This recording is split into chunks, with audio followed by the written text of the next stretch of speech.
Welcome to ml-gradle Episode 6, Securing Content from MarkLogic University, Element Level Security. This third part continues the topic of learning about securing content with ml-gradle that we started in Episode 4. To follow along with this tutorial, you'll need to download and install MarkLogic. You must also have installed Java version 1.8 or higher and the latest version of Gradle. Gradle downloads all project dependencies, including the ml-gradle plugin. In the build.gradle file, we define the ml-gradle version as 3.7.1. This version, or later, should work fine for our examples.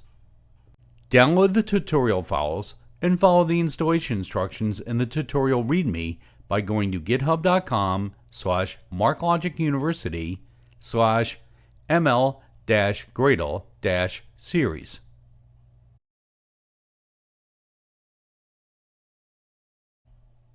To get more granular with our security, our configuration needs to be changed.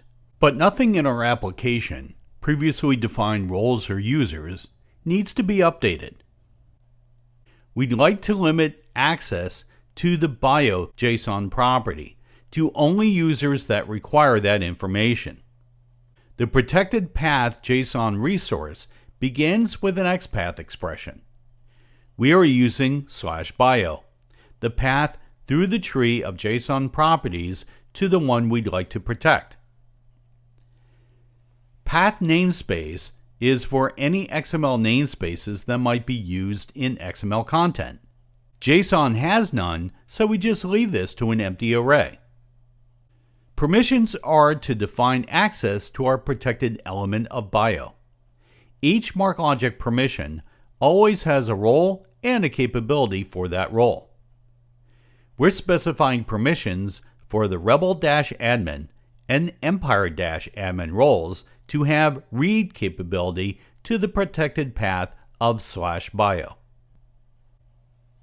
Query role sets define who can search our protected information.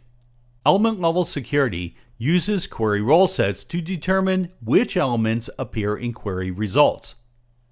If a query role set does not exist with the associated role that has permissions on the path, the role cannot view the contents of that path. Note, a user with admin privileges can access documents with protected elements by using fn::doc functions in xquery or fn::doc function in JavaScript to retrieve documents instead of using a query. But to see protected elements as part of query results, that user will need to have the appropriate roles.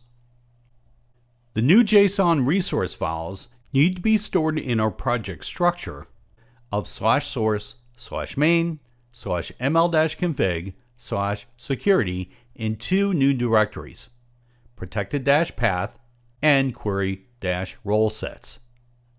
When ml-gradle deploys our project again, these resources will also be deployed, ensuring our data is protected and adding a finer granular level of protection than document permissions. Document permissions protect our documents. Element level security protects data within documents. Even though our users may have read permissions to Rebel or Empire documents, unless they have the proper role, users should not get access to the bio data. Open a command line or terminal window and change to the Storers project folder in the Episode 4 folder in the ml-gradle series exercise downloads. Undeploy the project by typing gradle -i -ml-undeploy -p confirm = true, then press enter. Copy the Storers project folder from the Episode 6, Part 3 Element Level Security folder to the Episode 6 folder, replacing any previous Storers project.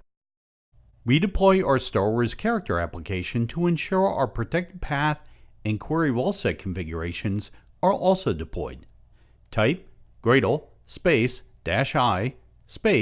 -ml-deploy, then press enter.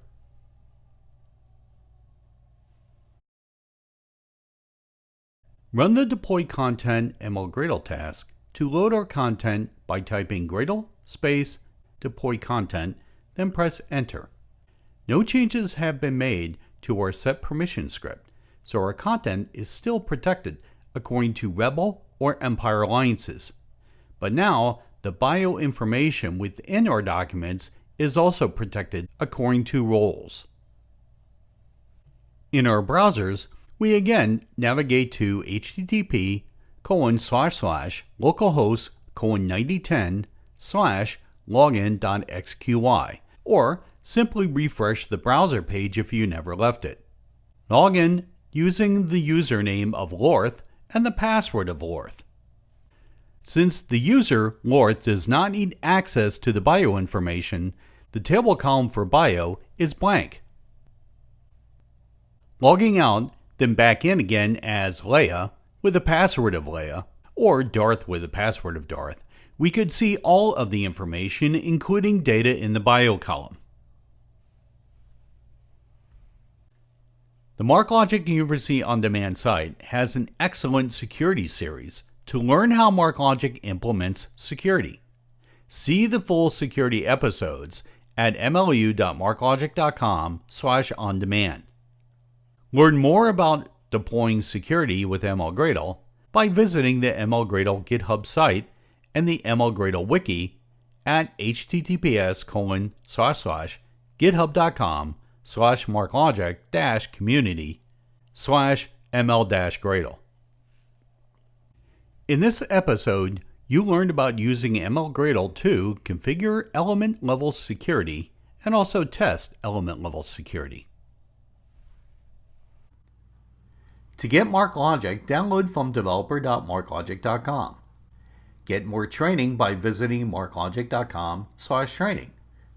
Also, a complete selection of on-demand topics is available at mlu.marklogic.com/ondemand. Or download the MarkLogic mobile app, available on both the Apple App Store and Google Play. And don't forget to show off what you've learned. Add MarkLogic as a skill on your LinkedIn profile today. Thank you for watching this MarkLogic University On Demand tutorial.